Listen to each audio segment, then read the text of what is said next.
वो काफ़ी गर्म महसूस हुआ मुझे। अगर 2-3 मिनट और रुक जाती तो उनका तो बाहर ही निकल जाता। फिर वो रुके नहीं, वो पागलों की तरह एक एक करके अपनी सारी ख्वाहिशें पूरी करते गए। भले ही मजबूरी में यह सब मैं कर रही थी, लेकिन मुझे भी बहुत आनंद मिल रहा था। उनका प्यार और रोमांस करने का तरीका ही कुछ देशी था। मेरी उम्र 20 साल है। मैं एक दिल्ली के प्राइवेट कॉल सेंटर में काम करती हूँ। वैसे तो ज़्यादा सैलरी ना होने के कारण मैं ऑटो रिक्शा से ही ट्रैवलिंग करती हूँ। सुबह सुबह रिक्शे से जाने के कारण बड़ी तकलीफ़ होती है। जहाँ 6 के लोगों की जगह होती है वहाँ 8 लोग बैठ जाते हैं। लेकिन कभी कभी कोई हॉट सा लड़का भी बैठ जाता है तो काफ़ी मज़ा आ जाता है। आज जैसे ही ऑफिस के लिए निकली तो ऑटो रिक्शा को हाथ दिया, वह रुक गया। मैंने देखा उसमें तो जगह ही नहीं थी। बैठो मैडम, सुबह सुबह खाली रिक्शा नहीं मिलेगा, इसी में एडजस्ट कर लो, ऑटो रिक्शा वाला जल्दी जल्दी में बोला। मुझे भी उसकी बात ठीक लगी।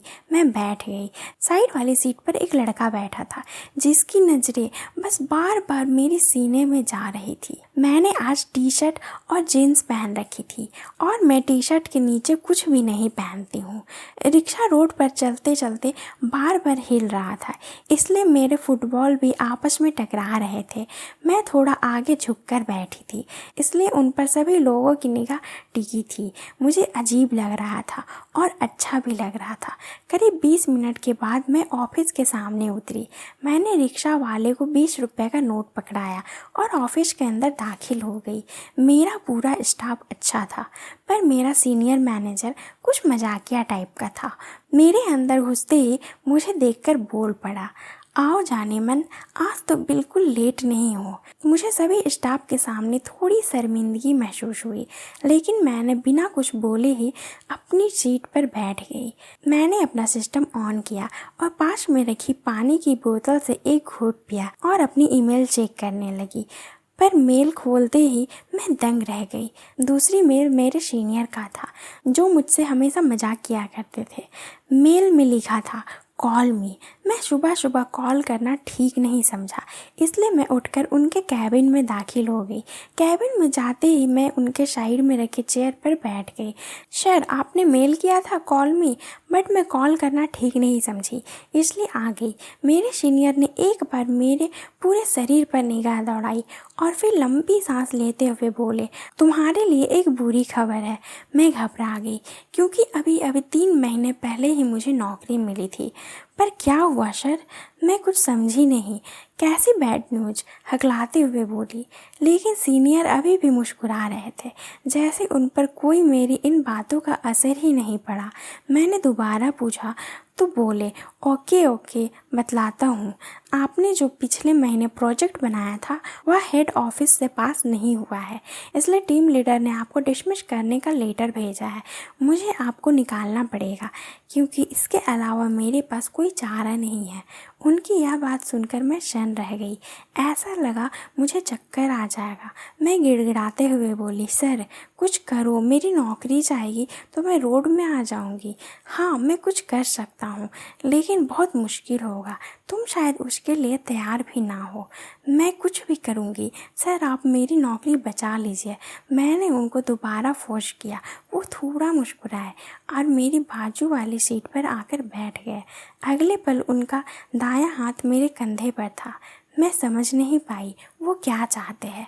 फिर वो बोले, तुम तो जानती हो मैं तुम्हें लाइक करता हूँ, इसलिए तुमसे मजाक किया करता हूँ। तुम्हें मेरे लिए कुछ करना पड़ेगा। सर धीरे से बोले। मैं कुछ समझी नहीं सर। मैंने अपने सीनियर को दोबारा बोली तो सर ने अपनी दूसरी हाथ भी मेरे दूसरे कंधे पर रख दिया।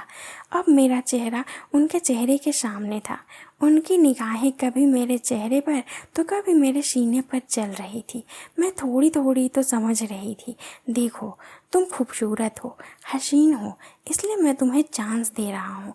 तुम मुझे अपनी इस खूबसूरती का स्वाद चखा दो।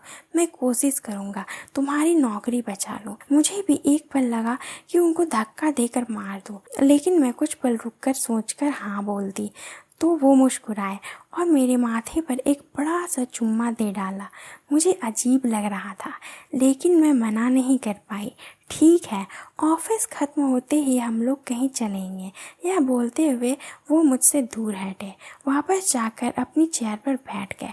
मैं पूरा दिन ऑफिस में सोचती रही कि आज वो मेरे साथ क्या क्या करेंगे, और मुझे ये भी पता था कि जिस तरह के वो है उस तरह से वो आज अपनी सारी ख्वाहिशें बिल्कुल पूरी करेंगे। ऑफिस खत्म होते ही गेट पर सर की गाड़ी खड़ी थी।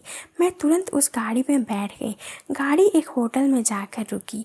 वहाँ उन्होंने पहले से ही रूम बुक करके रखा था। ठीक 5 मिनट बाद मैं और सर बेड पे थे। मेरी टी शर्ट और मेरी पतली कमर देखकर सर अजीबोगरीब हरकत कर रहे थे, जैसे कि वह वर्षों के भूखे हो। बेड पर बैठते ही उन्होंने मेरे पेट पर हाथ रख दिया और खुद अपना सब कुछ उतार दिया। मैंने अपनी आंखें बंद कर ली तो उन्होंने मेरा भी सब कुछ उतार फेंका। उन्होंने अपना मेरे हाथ में पकड़ा दिया। वो काफ़ी गर्म महसूस हुआ मुझे। अगर 2 मिनट और रुक जाती तो उनका तो बाहर ही निकल जाता। फिर वो रुके नहीं। वो पागलों की तरह एक एक करके अपनी सारी ख्वाहिशें पूरी करते गए। भले ही मजबूरी में यह सब मैं कर रही थी, लेकिन मुझे भी बहुत आनंद मिल रहा था। उनका प्यार और रोमांच का तरीका ही कुछ देसी था। मैं उठकर बैठ गई और कपड़े समेटने लगी, लेकिन मेरी नज़रें उन पर नहीं जा रही थी। शायद मेरी जॉब तो बच गई थी, लेकिन मैं समझ नहीं पा रही थी कि यहाँ मैंने अच्छा किया या बुरा। दोस्तों, आपको यह कहानी सुनकर अगर मज़ा आया तो कमेंट करिए यस वरना नो।